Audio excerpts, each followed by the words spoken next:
We don't have group guilt or group prosecutions in America. We only have individual prosecutions. So they may get somebody who threw a Molotov cocktail out of the group. At the Bethel AME Church in Wilmington, I hate to Delaware. go through this again, to listen to it again, but there's a lot you need to listen to right here. I mean, why even wear that mask?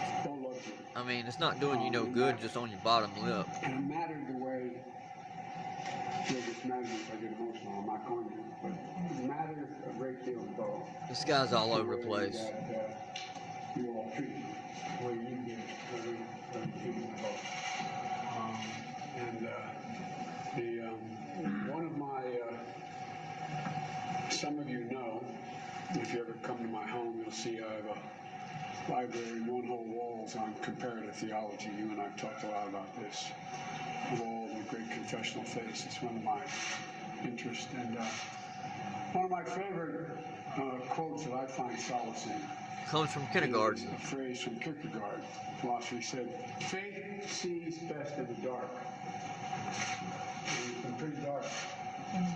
It's been real dark. And, but I also, my colleague who was sending me to kid me all the time, doctor, because I'd always quote Irish poets. He thought I did that because I was Irish. I did it because they're the best poets. But there's a great quote, one from Joyce saying, too much of suffering makes a stone of the heart. Too much of suffering makes a stone of the heart. There's another one.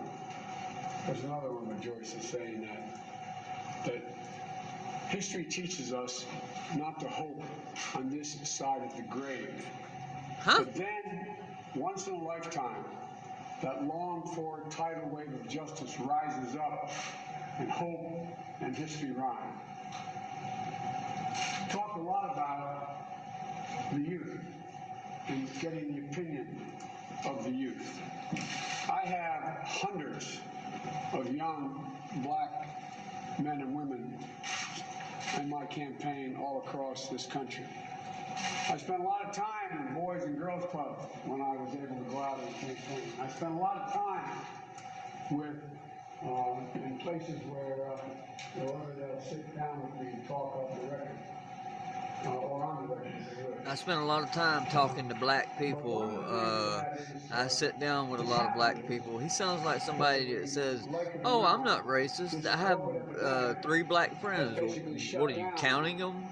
The country. You're so racist. And by the way, if we shut it down a month earlier, we have probably another 45 to 60,000 Whoa. instead of dead.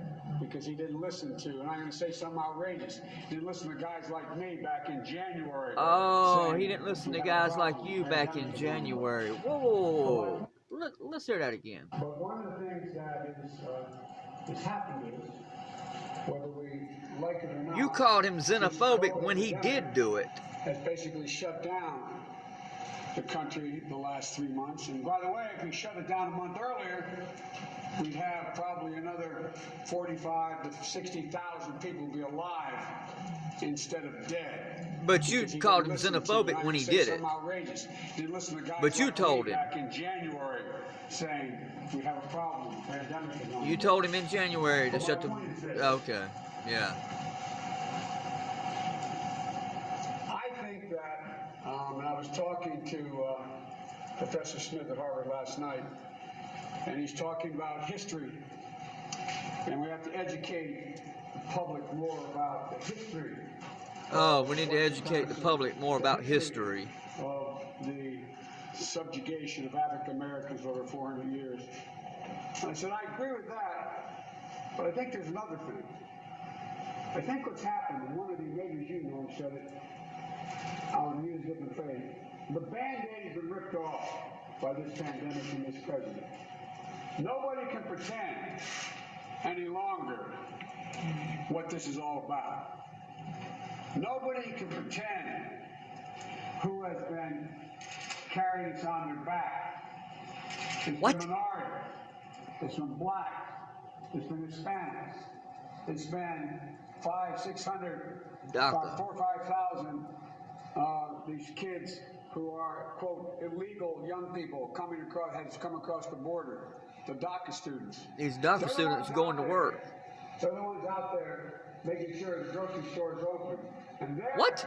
catching the disease and dying. These DACA illegals are making the grocery stores open. Like my son-in-law is a surgeon up in Philadelphia, over their bodies because they don't have the protective gear. The nurses' aides try to help people. They're the ones.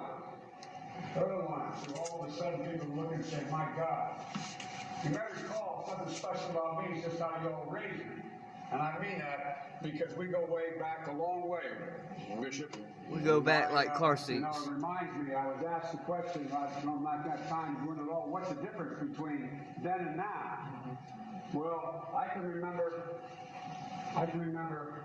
coming into the church. Oh, and Lord, he can remember. Back in the 60s. Sitting there lying in we church. We started off in a black church, and then we go out and see to segregate the reality. You've been listening to the presumptive Democratic nominee. We used to Joe go to Biden the in black his church, first and then we'd go in-person outside and event segregate. since mid-March there. They had to cut him in off because this Delaware. guy's all He over the has place. mostly supporters in the If room, about you 15 even invited thought guests. about, The I don't poll even think reporter nobody would even describing think the about feedback from even those electing supporters him. as blunt But this and guy critical. He did is take questions, so we're going to fucking. continue to monitor that event in He Delaware is for you and fucking bring you news so from it as we stupid. get it. We're going to take a quick This is break. the and we'll be stupidest right back. motherfucker that ever lived.